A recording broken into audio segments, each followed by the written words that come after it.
Saludos. Saludos. ¿Cómo se sienten? Bien. Oh, qué bueno.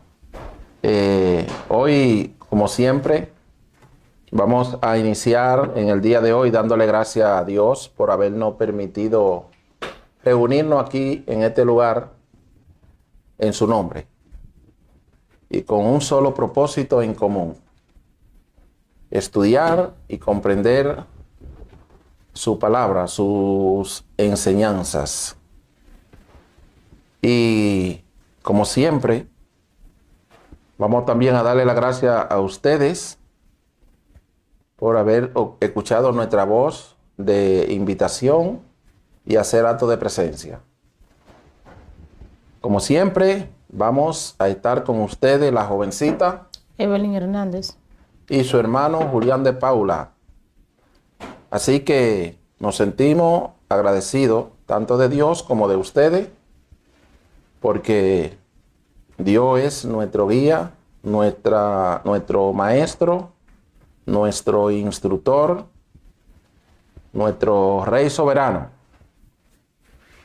Y sabemos que Él va a cumplir nuestro sueño, que es entender su santa palabra y ayudarnos a vivir conforme a ella.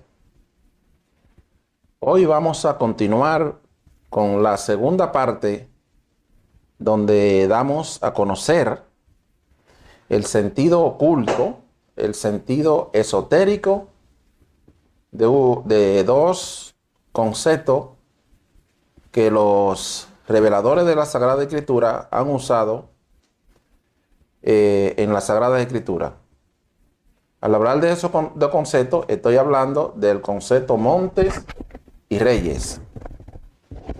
Vamos a revelar el sentido oculto de esas dos palabras, de esos dos conceptos. Porque conociendo ese significado, nos va a ayudar a trascender como estudiante, como aprendiz. Nos va a ayudar a bloquear, a evadir un obstáculo más para la comprensión de Dios y para la comprensión de la Sagrada Escritura. Porque es muy usado cuando los reveladores hacen referencia a los distintos grupos religiosos, a las distintas sectas que hay y que están vigentes hoy día en la sociedad, en el mundo. Ellos no lo mencionan de forma directa. Usan el concepto montes en algunos contextos y el concepto reyes, haciendo referencia a las sectas falsas, a las sectas y a las religiones. Por lo tanto, es de suma importancia que entendamos a qué hacen referencia los reveladores de la Sagrada Escritura cuando mencionan un concepto de eso. Obviamente, no en todo lo contexto de la Sagrada Escritura se hace referencia a la secta y a las religiones falsas. Pero sí en la mayoría de los contextos, la mayoría de los profetas y de los apóstoles y del mismo Maestro Jesús, cuando hacen referencia a la secta, a las religiones, usan el concepto montes y reyes. Y eso lleva a sacar del entendimiento de muchas personas, de la persona común. Ellos lo leen y no saben a qué hacen referencia el revelador. Ellos leen los profetas, leen los apóstoles y leen la enseñanza del Maestro Jesús. Y la mayoría de las sectas religiones, de los maestros, de lo que lo instruyen los diferentes grupos, ellos no pueden enseñarle a sus súbditos el significado de esos dos conceptos. Y aquí en en el ministerio, el principio divino, sí que lo enseñamos de manera correcta. Por lo tanto, vamos a dar inicio a la conferencia, estudio, en el día de hoy. Así que vamos a oír la primera lectura. En Isaías 4, del 2 al 6. En aquel tiempo el renuevo de Jehová será para hermosura y gloria, y el fruto de la tierra para grandeza y honra a los sobrevivientes de Israel. Y acontecerá que el que quedare en Sión y el que fuere dejado en Jerusalén será llamado santo. Todos los que en Jerusalén estén registrados entre los vivientes. Cuando el Señor lave las inmundicias de las hijas de Sión y limpie la sangre de Jerusalén de en medio de ella, con espíritu de juicio y con espíritu de devastación. Y creará Jehová sobre toda la morada del monte de Sión y sobre los lugares de sus convocaciones nubes y oscuridad de día, y de noche resplandor de fuego que eche llamas. Porque sobre toda la gloria habrá un dosel, y habrá un abrigo para sombra contra el calor del día, y para refugio y escondedero contra el turbión y contra el aguacero. Ok, muchas gracias. En la lectura que termina de leer la joven, tomada del libro del profeta Isaías, capítulo 4, versos del 2 al 6. El profeta habla y profetiza en aquellos momentos del futuro glorioso de Jerusalén. Aquí él comienza diciendo en el verso 2 que en aquel tiempo el renuevo de Jehová será para hermosura y para gloria, y el fruto de la tierra para grandeza y honra, para todos los sobrevivientes de Israel. Cuando habla de renuevo de Jehová, ¿a quién hace referencia? ¿A quién hace alusión el revelador? Hace referencia a Jesús, a Cristo, el Hijo de Dios. Y habla de que en ese tiempo, cuando se llegue a ese momento, el Hijo de Dios será para hermosura y para gloria. Y el fruto de la tierra para grandeza y para honra. ¿Para honra de quién? Para grandeza y para honra de Dios. Y para todos los sobrevivientes de Israel. Los sobrevivientes serán todo aquello que van a sobrevivir a todo aquello que se anuncia que va a sobrevenir sobre la tierra. Y él sigue diciendo, acontecerá que el que quedare en Sión y el que fuere dejado en Jerusalén será llamado santo. Todo lo que en Jerusalén esté registrado dentro de los sobrevivientes. En aquel momento y aquel entonces serán llamados hombres y mujeres santos. Ustedes saben, mis hermanos, que la santidad es una de las cualidades, es una de las virtudes que más Dios demanda de nosotros. ¿Por qué? Porque cuando el hombre y la mujer viven sometidos a la promiscuidad, viven sometidos al adulterio, a la fornicación, a todo acto carnal desagradable delante de Dios,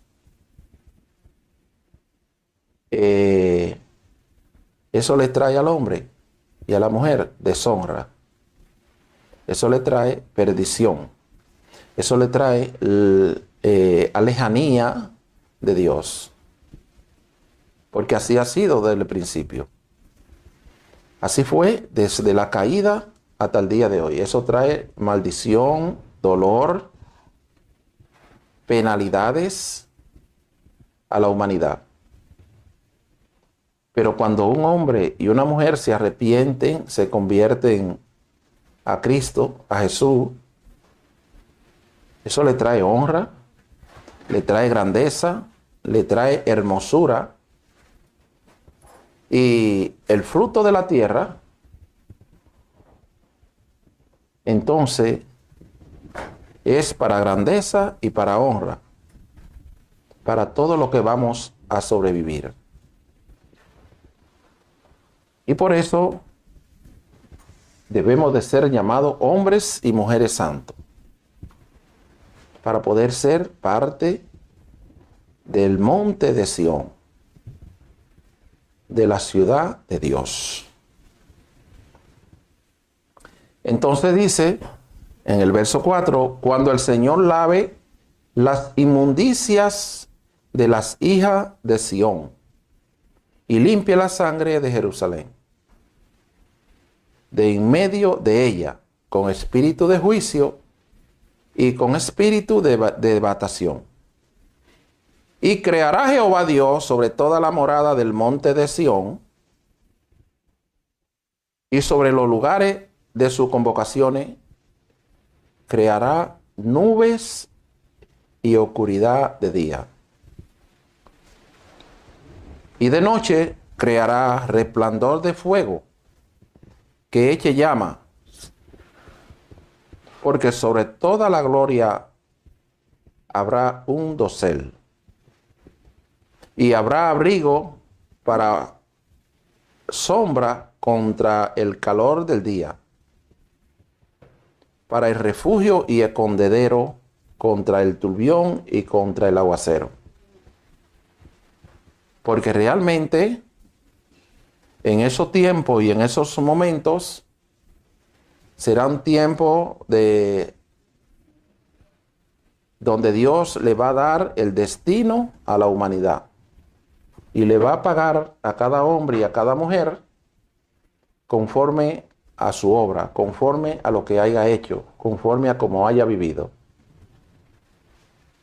Por eso tenemos que alejarnos de la promiscuidad y edificar nuestra conciencia en el fundamento de la santidad, de la castidad, de la abstinencia sexual, para así vivir una vida conforme a la voluntad de Dios y en desconformidad a la voluntad del mundo. Vamos a oír la próxima lectura. En Daniel 2, del 20 al 22. Y Daniel habló y dijo: sea bendito el nombre de Dios de siglos en siglos, porque suyos son el poder y la sabiduría. Él muda los tiempos y las edades, quita reyes y pone reyes, da la sabiduría a los sabios y la ciencia a los entendidos. Él revela lo profundo y lo escondido, conoce lo que está en tinieblas y con él mora la luz. Amén, muchas gracias. Aquí tenemos una revelación del profeta Daniel. Lo que hemos leído al profeta Daniel, sabemos que Daniel era uno de los grandes hombres sabios de Dios, entendido. En diferentes épocas de la humanidad, hombres como Daniel, hombres como José, hombres como Abraham, como Isaac y como Jacob, como Moisés, han librado batallas muy importantes. Han sabido defender su pueblo. Han sabido luchar por el bienestar de los hombres y para el bien de los hombres. Daniel, que era contemporáneo al rey Nabucodonosor, en medio de una situación difícil, el rey Nabucodonosor, queriendo conocer un misterio que le había sido revelado, y no buscó las personas idóneas para que le ayudasen a interpretar un sueño que tenía como mensaje un gran misterio que el rey Faraón desconocía. En medio de una situación donde el rey Faraón se sintió mal y mandó a eliminar a los sabios de Babilonia, por cuanto no le habían podido ayudar a conocer ni el sueño ni su interpretación.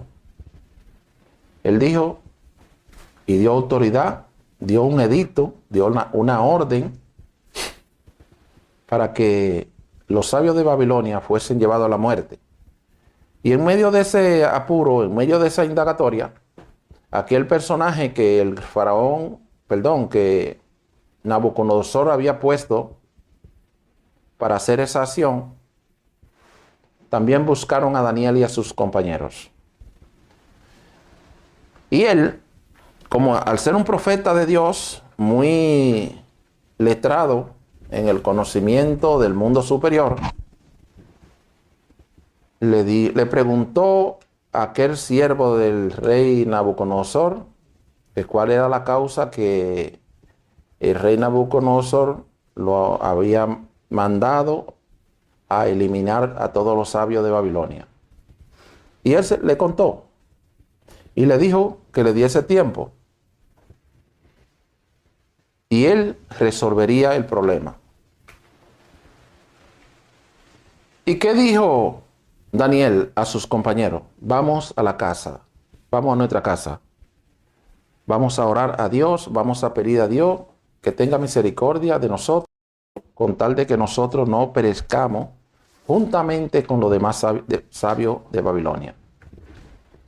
Entonces se encerraron en su cuarto y rogaron al Señor. Y el misterio le fue revelado a Daniel en visión en la noche. Y por el día, cuando amaneció, ella mandó a llamar al capitán de la guardia del rey. Y le dijo, llévame pronto a la presencia del rey. Ya tengo el problema resuelto.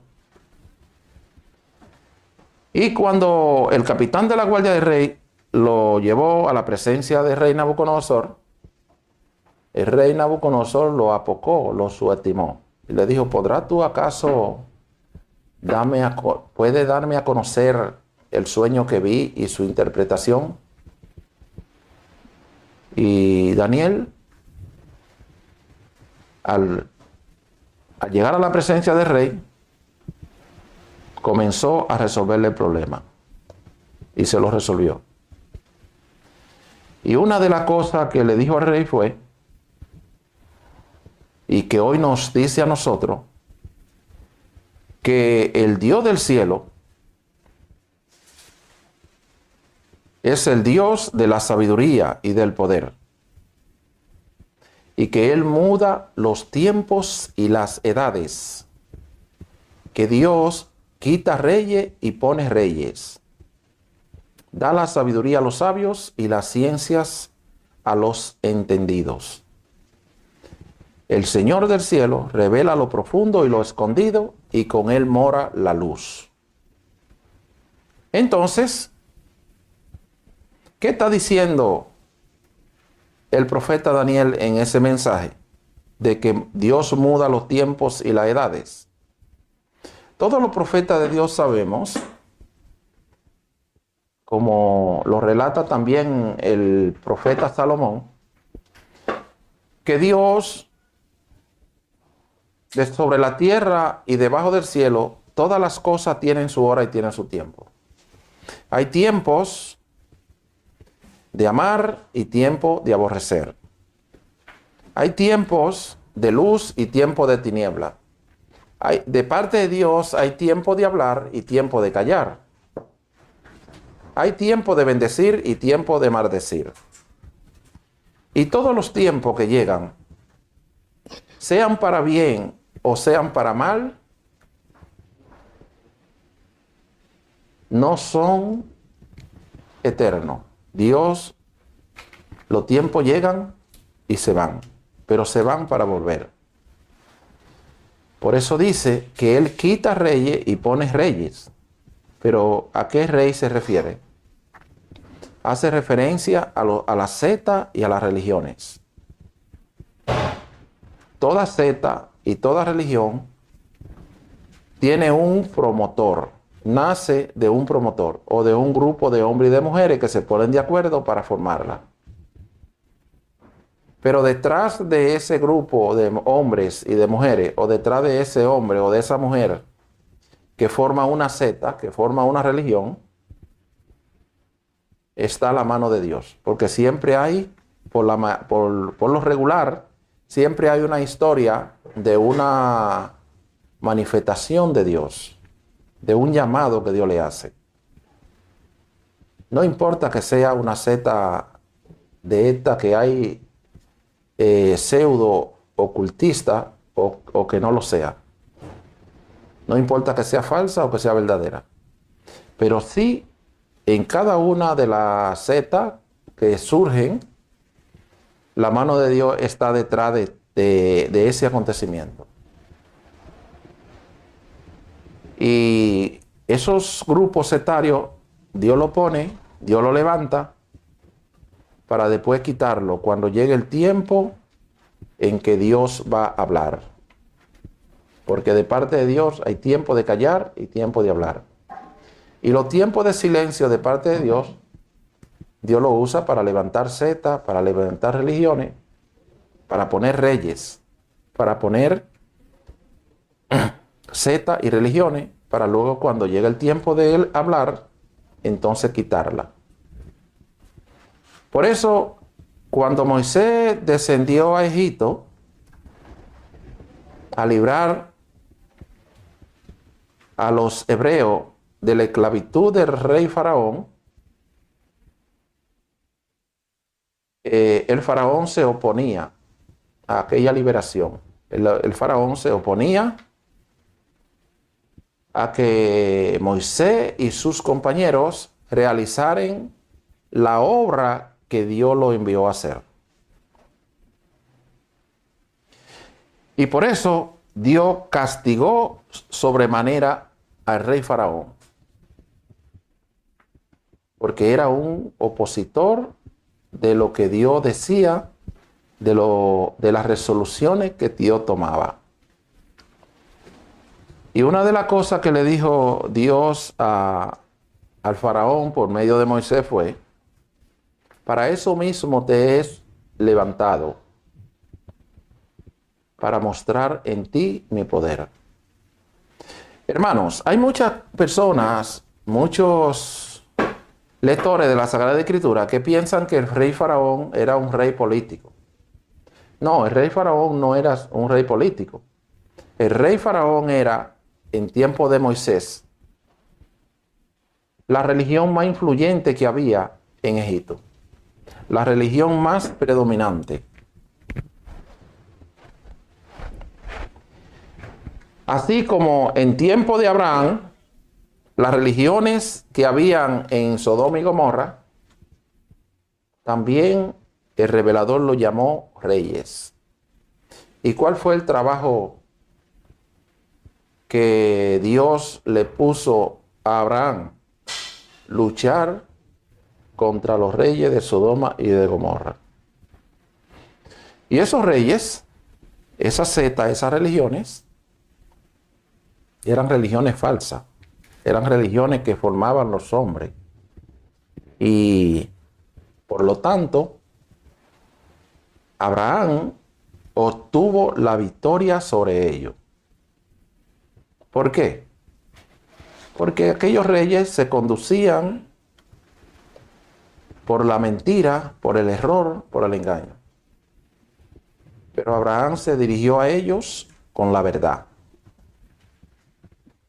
Y la verdad siempre triunfa sobre la mentira.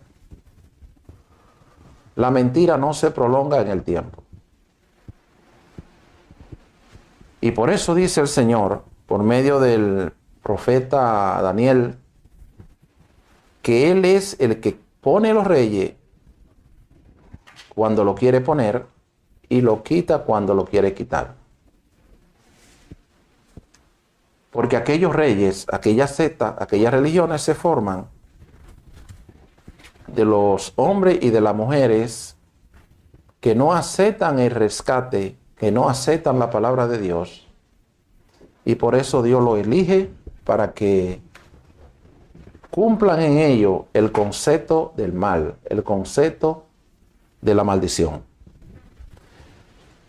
Es bueno entender que después que Moisés salió de Egipto,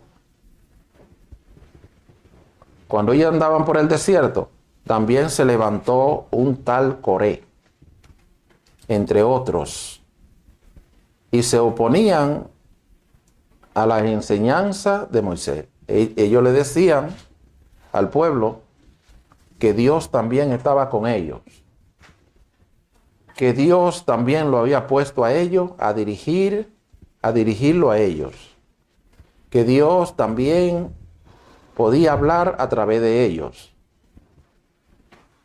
y que por qué solamente ellos podían pensar que Moisés era el único que Dios usaba para dar a conocer su palabra y darle a conocer a ellos sus misterios.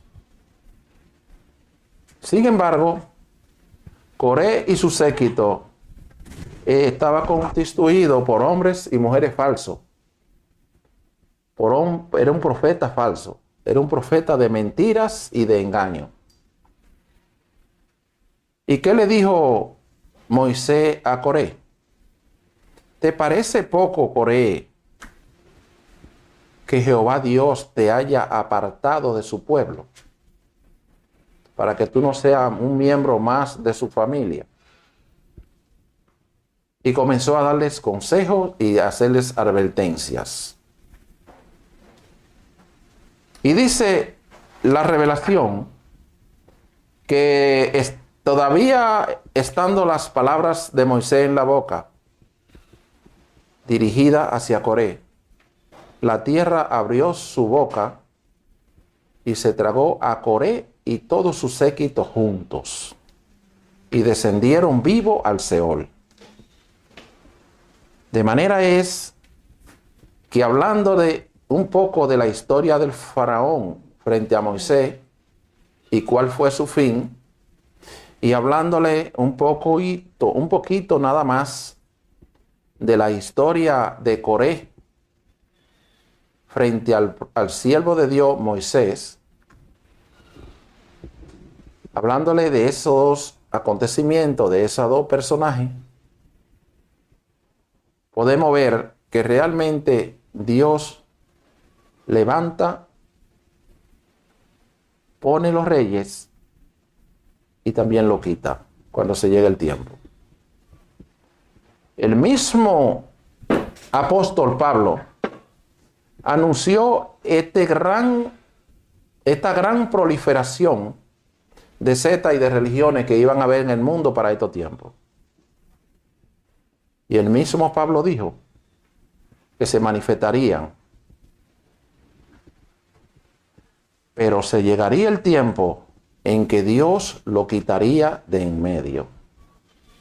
Pablo dijo claro: inicuo cuyo avenimiento es por obra de Satanás, con diversos géneros de prodigios y señales mentirosas para lo que se pierde, por cuanto no recibieron el testimonio de la verdad para ser salvos. Por eso Dios le da un poder milagroso, engañoso, para que crean en la mentira y sean condenados todos los que no aceptaron la verdad.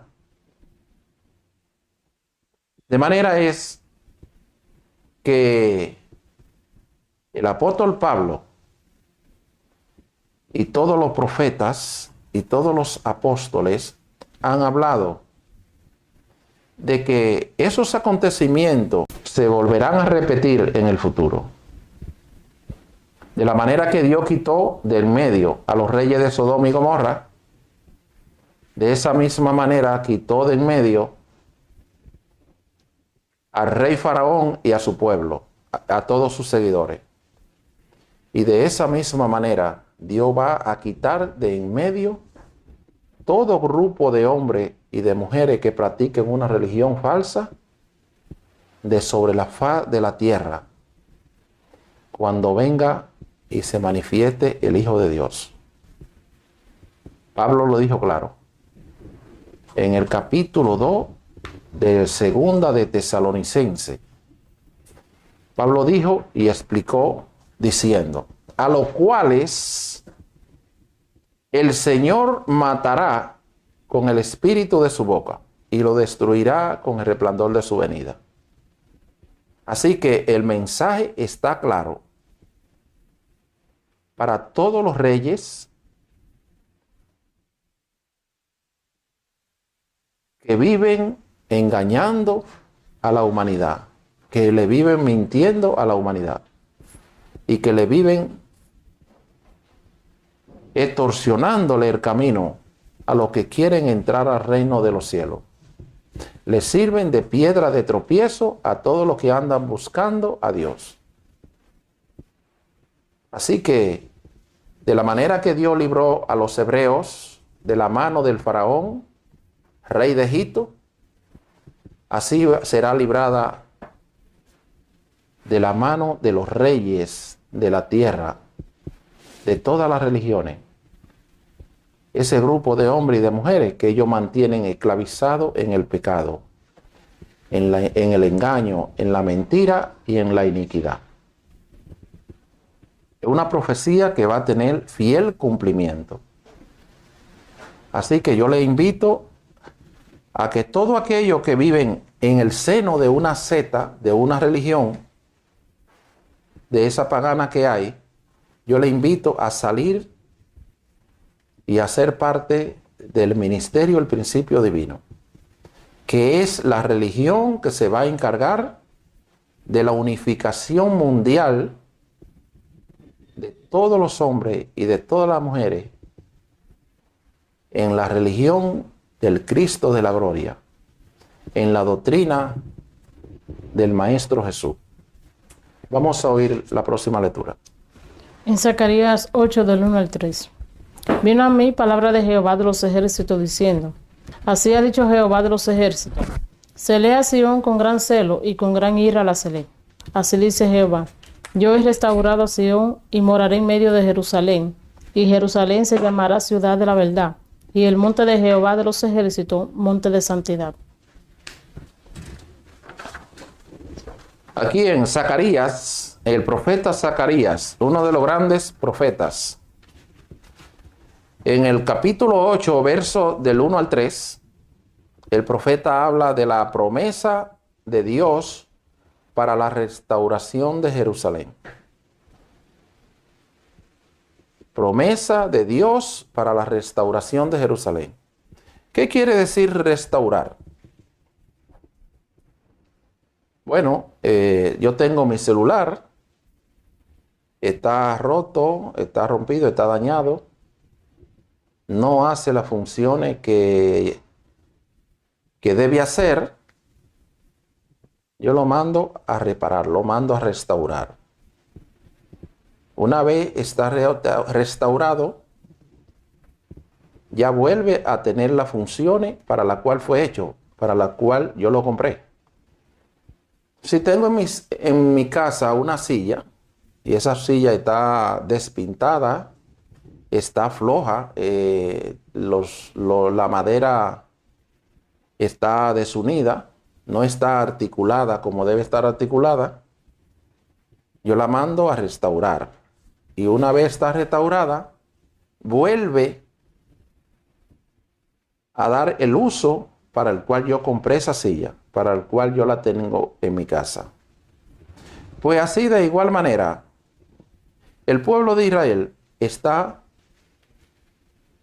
dañado, está por malos caminos y no está haciendo el bien para el cual Dios no creó.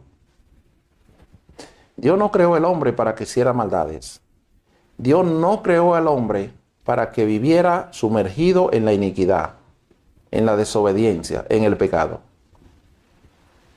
Pues el hombre no está haciendo las funciones para el cual fue hecho.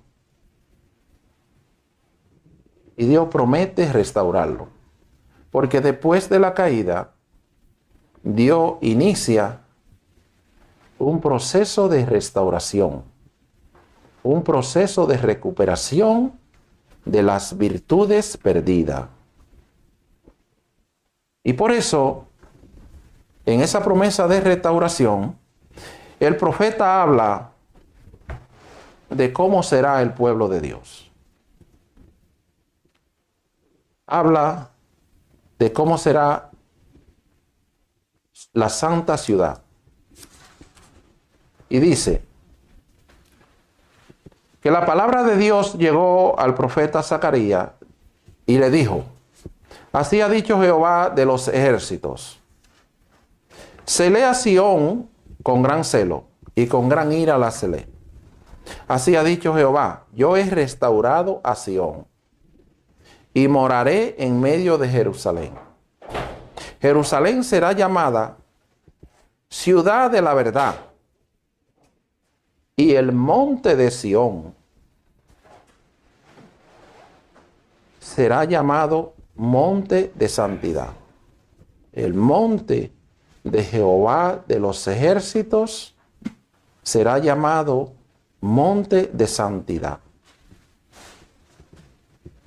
Eso quiere decir que después que el pueblo de Dios sea restaurado, después que un hombre y una mujer ha sido restaurado, ya no practica promiscuidad, ya no practica adulterio, ya no practica fornicación, ya es un hombre y una mujer santo. Y en ese hombre y en esa mujer ya se ha logrado el propósito para el cual fue hecho, para el cual fue creado. Entonces, el monte de Dios hace referencia al pueblo de Dios, a la Jerusalén celestial, a la compañía de muchos millares de ángeles. Hace referencia a la descendencia de Abraham, de todos aquellos que han nacido del Espíritu de Dios. Ese es el monte que va a ser llamado monte de santidad. Y ese va a ser pueblo que se va a llamar el pueblo de Dios. Vamos a oír la próxima lectura. En Hebreos 12, del 18 al 25. Porque no os habéis acercado al monte que se podía palpar, y que ardía en fuego, a la oscuridad, a las tinieblas, a la tempestad, al sonido de la trompeta y a la voz que hablaba, la cual los que lo oyeron rogaron que no se le hablase más, porque no podían soportar lo que ordenaba. Si aún una vez te tocare el monte, esa será apedreada o pasado con dardo. Y tan terrible era lo que se veía, que Moisés dijo: estoy espantado y temblando, sino que os habéis acercado al monte de Sión y a la ciudad del Dios vivo, Jerusalén la celestial, a la compañía de muchos millares de ángeles y a la congregación de los primogénitos que están inscritos en los cielos, a Dios el juez de todos, a los espíritus de los justos hechos perfectos, a Jesús el mediador del nuevo pacto, y a la sangre rociada que hablaba mejor que la de Abel. Mirad que no desechéis al que habla, porque si no escaparon aquellos que desecharon al que los amonestaba en la tierra, mucho menos nosotros desecharemos al que nos amonesta desde los cielos. Amén, muchas gracias. Aquí el apóstol Pablo, en su carta a los hebreos, comienza haciendo un relato de la vida de Moisés en el desierto y unos acontecimientos que hubieron ahí. Él comienza haciendo un relato de aquellos momentos, cuando Moisés andaba por el desierto guiando al pueblo. Fíjense bien que siempre que Dios hace un llamado a un hombre o a un grupo de hombres, lo llama a que debe moverse de un lugar a otro. Cuando Dios llamó a Abraham, le dice: sale de tu tierra y dentro de tu pariente, a la tierra que te mostraré. Cuando Dios llama a Moisés, le dice, sale de ahí, del lugar de donde tú vives, y dirígete a Egipto. Y ese llamado que Dios le hizo al pueblo, a la descendencia de Jacob, lo mueve de la tierra de Egipto hacia la tierra prometida. Entonces, Moisés en el desierto, ahí se dieron muchísimos acontecimientos. Pero dentro de todos esos acontecimientos que se dieron durante Moisés guiaba al pueblo hacia la tierra prometida, de uno de esos acontecimientos es al que el apóstol Pablo hace referencia. Y él dice, porque no os habéis acercado al monte que se podía palpar, al monte que ardía con fuego. No se han acercado a la oscuridad. No se han acercado a las tinieblas y a la tempestad. No se han acercado al sonido de la trompeta, a la voz que hablaba, la cual los que la oyeron rogaron que no se le hablase más, porque no podían soportar lo que se le ordenaba. Si aún una bestia tocara el monte, será apedreada o pasada con dardo. Tan terrible era lo que se veía que Moisés dijo, estoy espantado y temblando. Sino que los creyentes se han acercado al monte de Sión. Se han acercado a la ciudad de Dios, a Jerusalén la celestial, a la compañía de muchos millares de ángeles. Ustedes se han acercado a la congregación de los primogénitos que están inscritos en los cielos. Se han acercado al Dios, el juez de todos, a los espíritus de los justos hechos perfectos. Ustedes se han acercado a Jesús, el mediador de un nuevo pacto, a la sangre que hablaba, que rociada hablaba mejor que la de Abel. Y Pablo ahí construye una amonestación para nosotros. Y nos dice, mirad que no desechen al que habla. Porque si no escaparon aquello que desecharon a Moisés, que los amonestaba desde la tierra, si no escaparon aquello, mucho menos nosotros vamos a escapar si desechamos al que nos amonesta desde el cielo. En ese momento en que Moisés andaba por el desierto, el que lo amonestaba era Moisés. Al pueblo, a la persona, a la gente, a los hombres y a las mujeres. Y aquella persona que desecharon a Moisés, como Coré y el séquito que le oía, que lo seguía, y muchos de los que se rebelaron contra la palabra de Dios, esas personas perecieron en el desierto. No lograron llegar a la tierra prometida. Entonces Pablo hace una comparación y dice, si aquello con uno que lo amonestaba desde la tierra no escaparon, mucho menos nosotros, con uno que nos amonesta desde el cielo. ¿Quién es ese que nos amonesta del cielo? Ese es Jesús, Cristo, el mediador de un nuevo pacto, cuya sangre rociada habla mejor que la de Abel. Entonces, vamos a prestar mucha atención a lo que nos están diciendo. Porque lo que Pablo dice es que de la manera que aquellos perecieron por haber desechado la palabra, por no haberle hecho caso a Moisés, tampoco nosotros, si no le hacemos caso a la palabra de Jesús, a la palabra de Cristo, nosotros tampoco escaparemos. Así que, mis hermanos, vamos a prestar especial atención a los mensajes emitidos,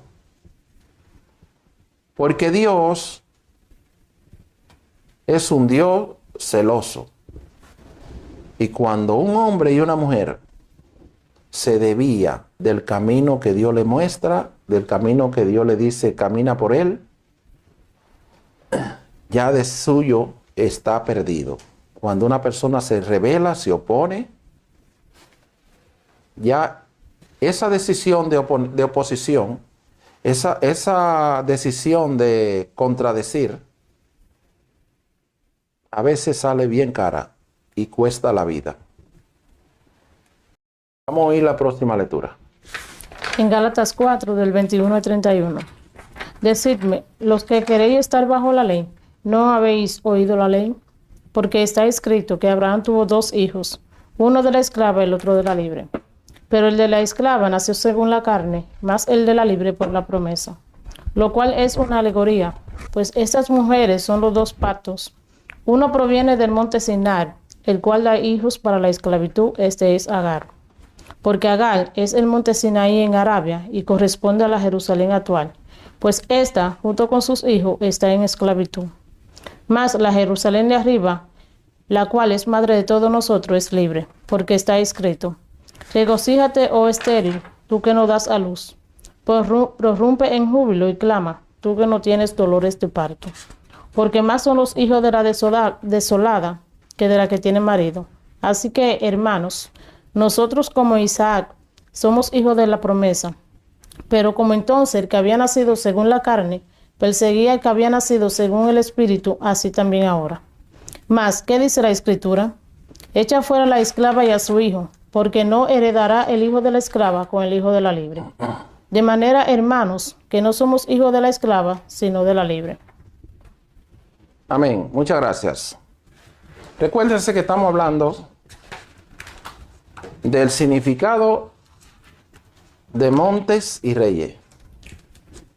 Montes y reyes es el nombre oculto que usan los reveladores de la Sagrada Escritura para referirse a las religiones, a la secta y a los pueblos. El apóstol Pablo, en su carta a los Gálatas, habla de la alegoría de Sara y Agar. Todos los hombres, así como Adán tuvo 2 mujeres, así también tuvo Abraham 2 mujeres. Y así hemos tenido, todos los hombres hemos tenido 2 mujeres. No voy a entrar en detalle con respecto a esas 2 mujeres, pero sí con respecto a las 2 esposas que tuvo Abraham. Aquí el apóstol Pablo habla un poquito, aunque no muy prolijo ni con mucho detalle, del principio de dualidad universal.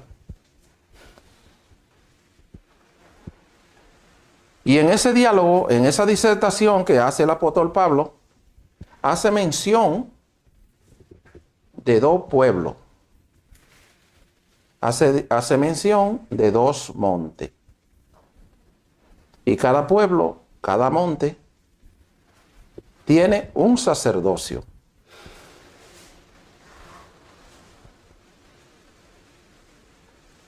Esas dos mujeres de las que hace referencia el apóstol Pablo en la cita que hemos leído, esas dos mujeres representan esos dos pueblos, representan esos dos sacerdocios.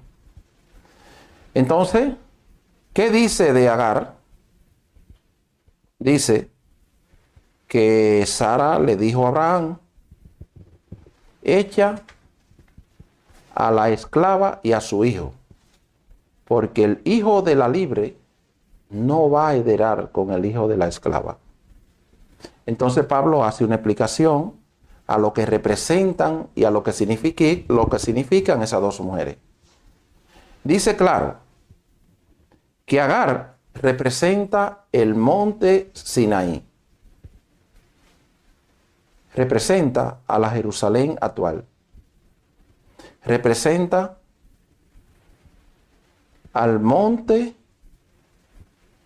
que está en contra del monte de Dios. Representa a la nación que está en contra del monte de Dios, en contra del pueblo de Dios. Por eso termina diciéndole: echa a Agar y a su hijo, porque el hijo de la esclava no va a heredar con el hijo de la libre. ¿Por qué? Porque en el universo hay un principio que es el principio de dualidad.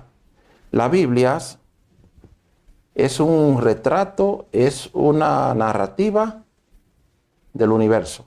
La Biblia es un libro universal. Por lo tanto, la Biblia tiene y está constituida, está configurada con dos conceptos: el concepto del bien y el concepto del mal. En la Biblia está registrado las dos leyes: la ley de la tierra y la ley del cielo, las leyes físicas y las leyes espirituales. Entonces, Agar y su hijo, que representan a la Jerusalén actual, al monte Sinaí, está en esclavitud, y esa mujer produce hijos para esclavitud. Pero Sara, que representa a la madre superiora,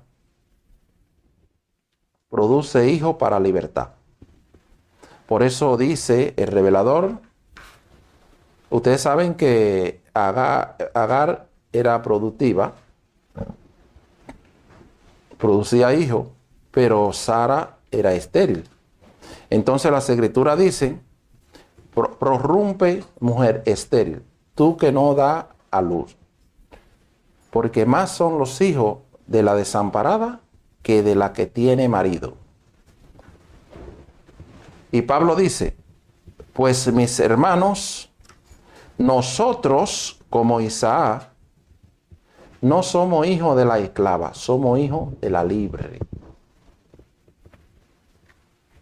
Y así como en aquel entonces el que había nacido según la carne perseguía y maltrataba al quien había nacido según el Espíritu, así también en ese momento en que Pablo predicaba, que Pablo evangelizaba.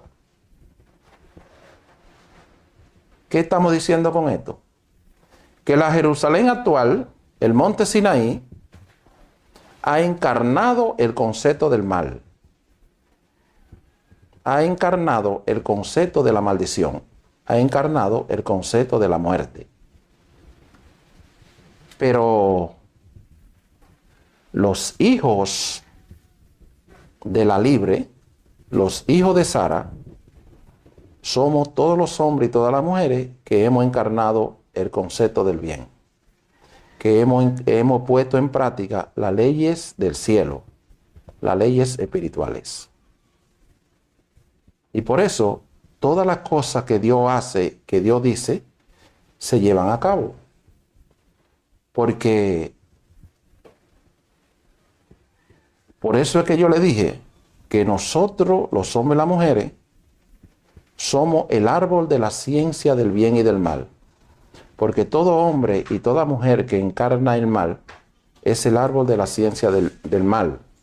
Pero todos los hombres y todas las mujeres que encarnan el bien son aliados del árbol de la vida y son el árbol de la ciencia del bien. Aquí nuevamente el revelador nos habla de dos montes. El monte Sinaí, que representa la descendencia de Agar, representa la Jerusalén actual, pero la descendencia de Sara, que son aquellos que nacen del Espíritu, como del Espíritu nació Isaac, como del Espíritu nació Jesús, el Cristo de la gloria. Todo aquello que nacen del Espíritu pertenecen a la Jerusalén de arriba, a la Jerusalén celestial, al monte de Dios, al monte de Sión. De manera es que también Pablo, en su carta a los Gálatas, nos habla de dos montes. El monte Sinaí representa a los gentiles. El monte de Sión, la descendencia de Sara y Abraham, representan el monte de Sión, a la ciudad de Dios, a Jerusalén la celestial. Y cuando Dios llama a un hombre, lo llama del monte de Sinaí para que se dirija hacia el monte de Sión, a la ciudad de Dios. Por eso uno tiene que moverse y transformarse. Porque cuando tú buscas una ciudadanía, el gobierno de esa nación es el que te exige las condiciones para tú ser ciudadano de esa nación, de ese pueblo. Entonces nosotros nacemos en el monte Sinaí, nosotros nacemos en la Jerusalén actual. Cuando Dios nos llama, cuando Dios nos escoge, cuando Dios nos elige para que seamos parte de su pueblo, tiene que haber un cambio, tiene que haber una transformación, tiene que haber un cambio de paradigma. Y así logramos pertenecer a la ciudad de Dios. Aquí nuevamente le hemos hablado del significado del nombre esotérico de la secta y de las religiones. De manera es, mis hermanos, que cuando hablamos de montes, no nos estamos refiriendo a un grupo de árboles frutales ni maredables. Nos estamos hablando de un grupo de hombres y de mujeres que practican una misma religión, que practican una misma creencia, sea buena o sea mala. Todo el que pertenece a un monte es parte de esa religión, es parte de esa secta. Y en el mundo existen sectas falsas y sectas verdaderas. El pueblo de Dios no es falso, ni habla falsedades. El pueblo de Dios es santo y será llamada ciudad de la verdad, pueblo de santidad. Así que, mis hermanos, hemos terminado la segunda parte, donde le hemos dado a conocer el sentido, el significado de lo que son montes y reyes. Y así podemos evadir un obstáculo más para la correcta comprensión de las Sagradas Escrituras. Así que le damos las gracias a cada uno de ustedes por haber participado en el día de hoy. Dios le bendiga, Dios le guarde y hasta la próxima.